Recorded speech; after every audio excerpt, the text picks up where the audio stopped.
What's happening, guys? So the reason you clicked on this video is because you wanted to find out some ways that you can make money online. But before we get into that, we need to address a huge problem. There's currently a disease that's spreading. No, I'm not talking about that disease. Symptoms of this disease include zero creativity, extreme laziness, Kevin David actually legit copied everything that I teach, and the willingness to outright plagiarize other creators that do work hard with no shame. He talks about this same exact stuff, word for word, that I have been talking about for the past year. And this disease is especially bad when it comes to giving people financial advice. I mean, you'll watch some video on how to make money. We are going to talk about the top 3 paid surveys online. And I can tell you most of the advice out there is awful. So if you're actually foolish enough to try one of these methods, we're in $17.11, divide that by 8 hours of work, and that comes out to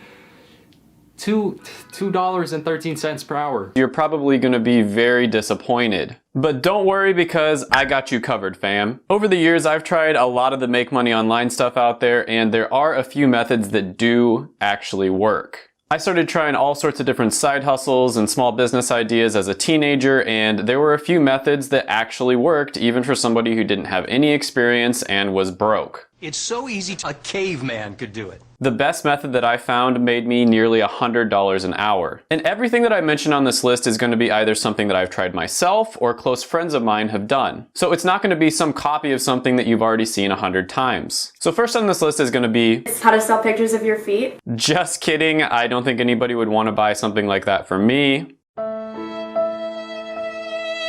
But don't forget to smash the like button if you're into that sort of thing, or just smash it anyways because it helps the channel out a lot.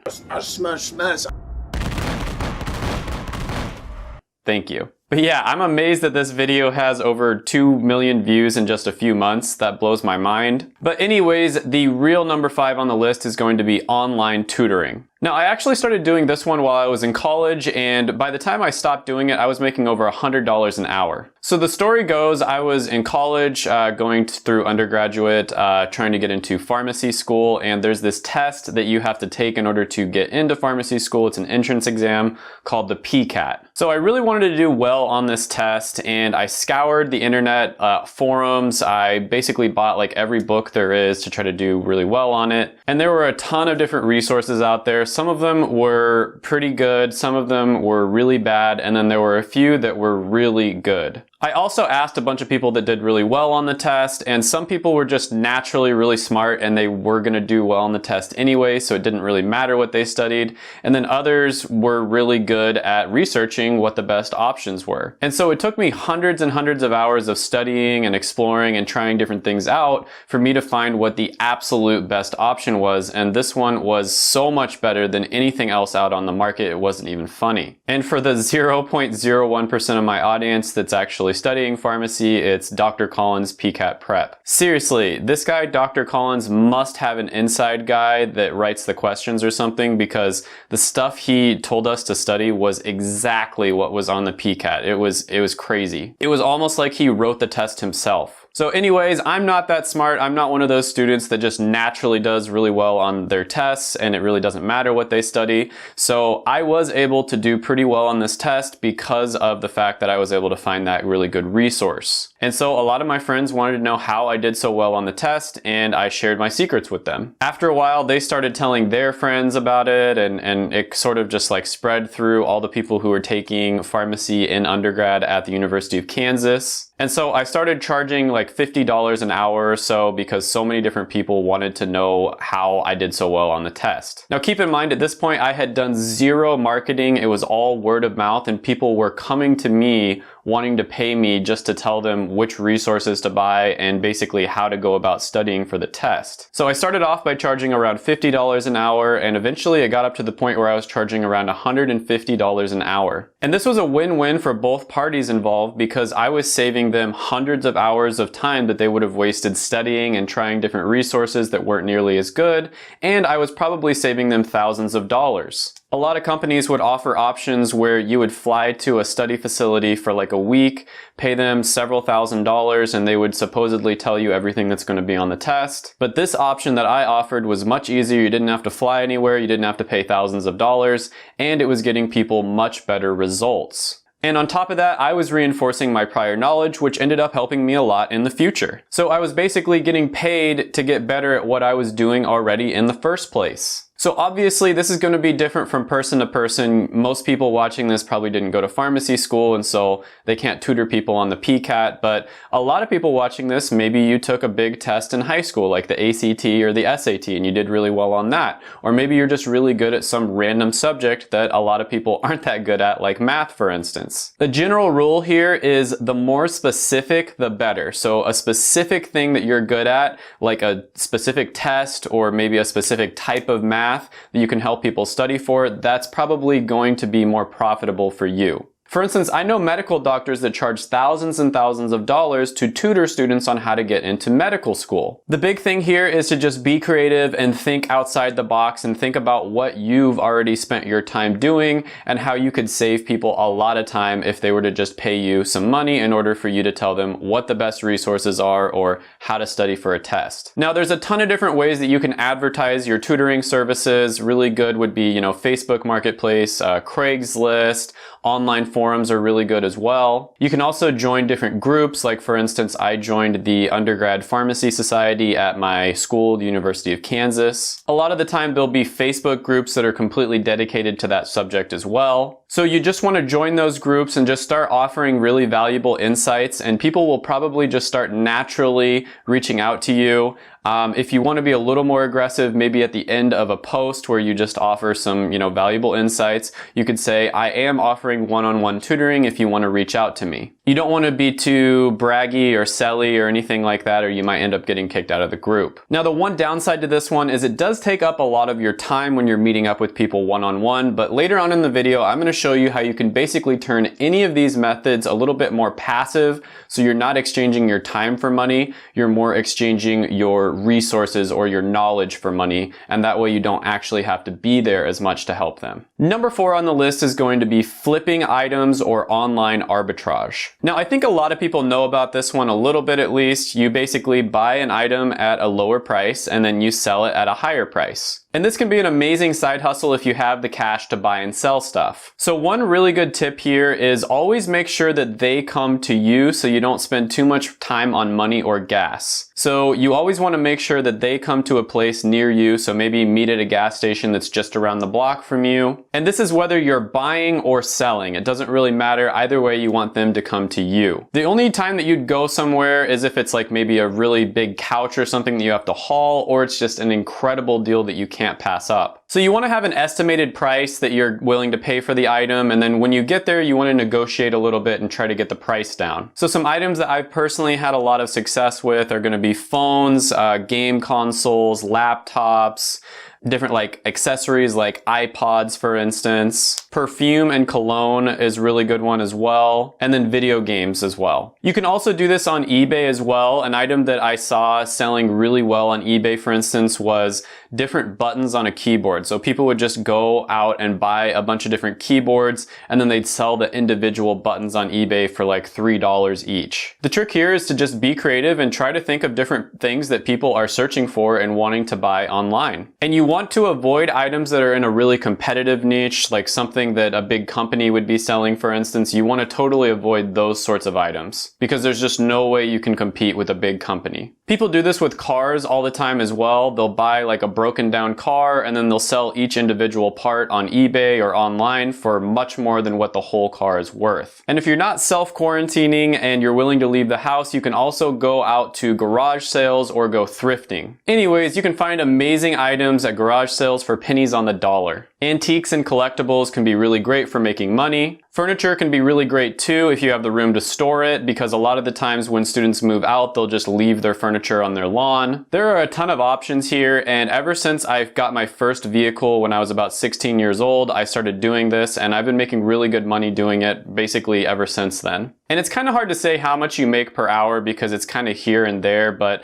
I'd say you probably make well over $50 an hour if you just do it with just the items that are really good sellers. And a really good place to check what items are going for is eBay. You can go to eBay and then look at the completed listings tab, and then you'll get a really good idea of what items are actually buying and selling for on the open market. And then a slightly different approach is if you live in a college town. This is a huge opportunity because, like I said, when students move out at the end of the semester, a lot of them will end up leaving tons of stuff just out on their lawn or right next to a dumpster. And I know it sounds gross, like dumpster diving, but I once found a fully functional flat screen TV right outside of a frat house. When some guy moved out, he just decided to throw his TV away and it worked perfectly fine. Some guy who probably looked like this, and I looked up the price online and it was nearly $800 brand new.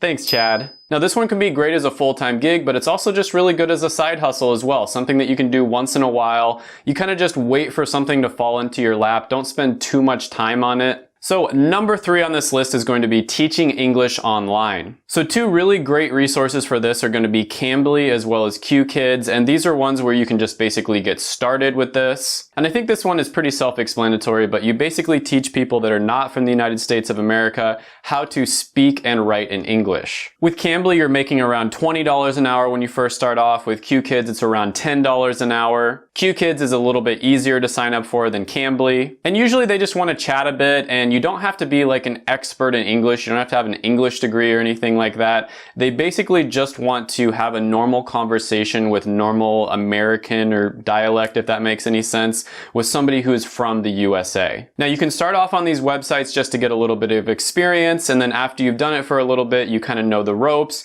you can go out on your own and charge a lot more. And I had a roommate who basically lost his job and he ended up working a side job on Cambly just to be able to pay the rent and get by. And he actually ended up loving it. He ended up moving to Asia later on and becoming a full-time English tutor. And he would basically just teach rich people's children the nuances of English and help them become more fluent in it so they'd have a better chance of getting into top American schools. And last I heard, he was making over 6 figures doing this, so it's definitely a viable option, and he didn't have any formal training as a tutor or any language degree or anything like that. It was all self-taught. Number 2 on the list is going to be online freelancing. So this is another really great one.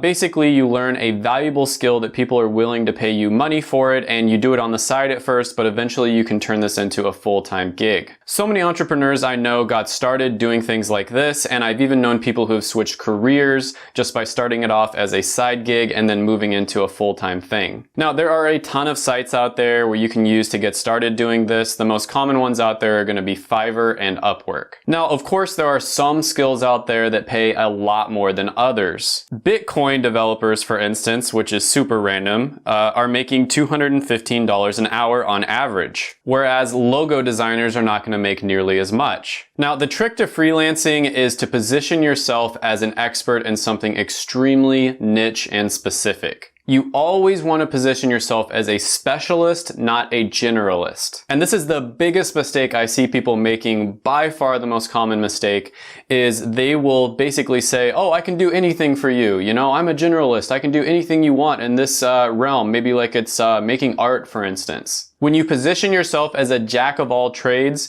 you end up getting paid less. You can look at this with doctors or lawyers, basically any profession out there. If you are a specialist, you're going to get paid more than if you are a generalist. Generalists get paid less, they have less fun, they're less respected, they get worked a lot more, and they probably won't even get as many jobs. What you want to do is find a very specific skill that pays very well and has a lot of demand, learn how to do that skill, and then position yourself as a specialist and an expert with that specific skill. For example, if you're a photographer, consider becoming an expert on event photography specifically. If you're into online business, maybe you should consider becoming an expert on lead magnets specifically. Or maybe you got a business degree, you want to kind of switch careers, you can consider positioning yourself as an expert on pricing and strategy strategy consulting. If you're in the computer science world, you're a programmer, consider becoming an expert on image object recognition. I think you get the point here. There are certain skills that are going to pay you over $100 an hour, and then there are others that are completely saturated. You're not going to make that much from them. And you want to position yourself as an expert and an authority on those specific skills that make quite a bit of money. Now, when you first start off, you're probably not going to make nearly as much. You have to do an amazing job for all of your clients, and then you're going to get your name out there, and there's going to be a lot of referrals and word of mouth and all that sort of thing. Now, number one on the list is very similar to freelancing, but in my opinion, it's even better, and that's consulting. Now, there are a lot of similarities here. Just like with freelancing, you're going to want to become an expert or a specialist on something that has a lot of demand and pays very well. Now, with freelancing, you would start off by doing most, if not all, of the work yourself. This is what's known as a done-for-you business model. And it's extremely time-consuming and also can make you very tired because it's probably very hard and repetitive work.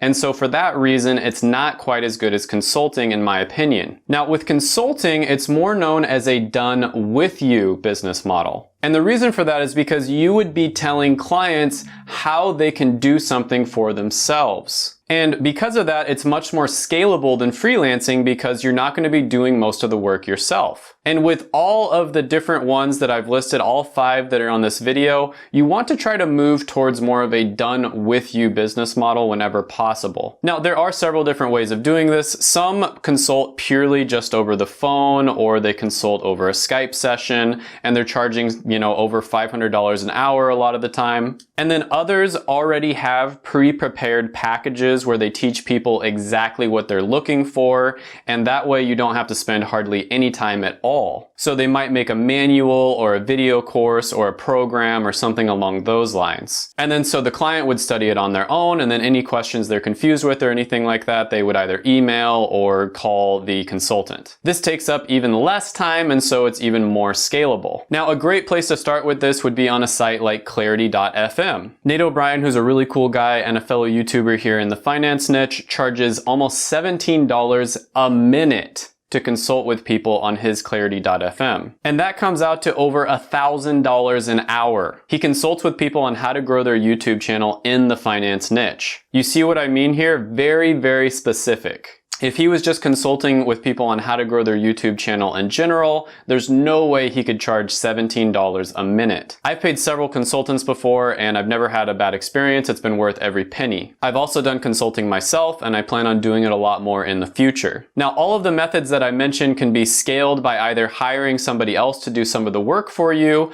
or by pre-packaging things like I talked about before. You always want to be focused on how you can move towards a done-with-you business model rather than a done-for-you business model. And I highly recommend, once you get some experience, to do this as much as possible, because then you can buy yourself time and freedom. Make sure to watch my videos right here. I made them just for you. Go ahead, smash the like button, hit the subscribe button, ring the little notification bell, and then comment down below any ideas you have on the video or any other videos that I should do. Thank you so much for watching, and bye for now.